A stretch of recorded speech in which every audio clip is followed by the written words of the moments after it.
Let me begin by making just a thumbnail definition of the geopolitical context in which we all find ourselves, including America. And in my perspective, that geopolitical context is very much defined by two new global realities. The first is that global political leadership, by which I mean the role of certain leading powers in the world, has now become much more diversified, unlike what it was until relatively recently. Relatively recently still, the world was dominated by the Atlantic world, as it had been for many centuries. It no longer is. Today, the rise of the Far East has created a new but much more differentiated global leadership, one which in a nutshell involves, if one can hazard an arbitrary list of the primary players in the world scene, the United States, clearly, maybe next to it, but maybe the European Union. I say maybe because it is not yet a political entity.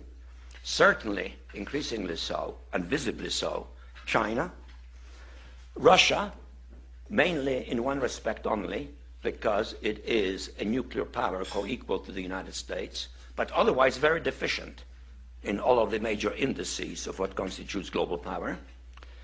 Behind Russia, perhaps individually, but to a much lesser extent, Germany, France, Great Britain, Japan, certainly, although it does not have a politically assertive posture. India is rising.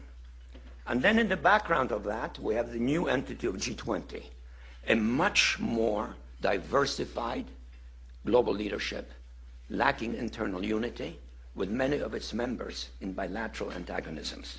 That makes the context much more complicated. The other major change in international affairs is that for the first time in all of human history,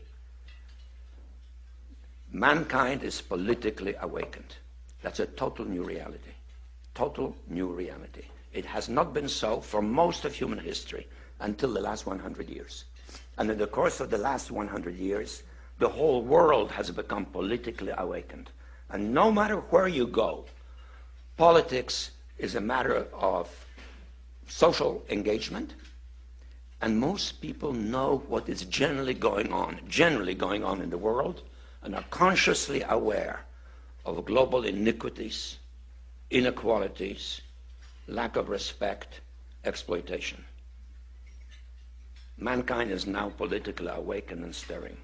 The combination of the two, a diversified global leadership, politically awakened masses, makes a much more difficult context for any major power, including currently the leading world power, the United States. I really enjoyed your presentation, but I'm wondering, how would you rate the United Nations in helping solve some of the geopolitical problems we've had? Some people say they're not adding a lot of solutions, and some people even suggest we should have another organization internationally that can do the job that the United Nations should be doing. And even people are talking about one world governments. I mean, how do you view the UN right now? Well, there should be such an organization. The word should implies that there is a kind of moral imperative or need for it. But it doesn't exist. Why doesn't it exist? Because we don't have a situation in which there is a concentrated source of power that has universal reach. Not even America has that. So the United Nations functions well in areas in which it is possible to generate consensus. And that deals usually with elements pertaining to human suffering, or to well-being, or to health, for example, the Food Organization, the Health Organization, the relief agencies, or arbitration of conflicts of secondary importance, in which the international community can kind of endorse what the UN is doing. But the UN is not a world government.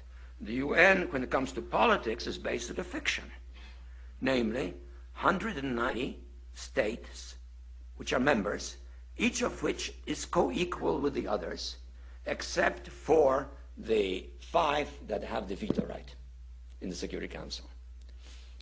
So it is an organization which reflects the ongoing diversity of the world. And I think we have, as a consequence, we have to realize that real solutions to political problems, to political conflicts, come from those entities that have power and have the willingness or the ability to coalesce or get stymied in the process or even go into conflict. The UN can deal with areas regarding which there's a great deal of international consensus, like the ones I've mentioned. And that reality is going to continue for some time to come.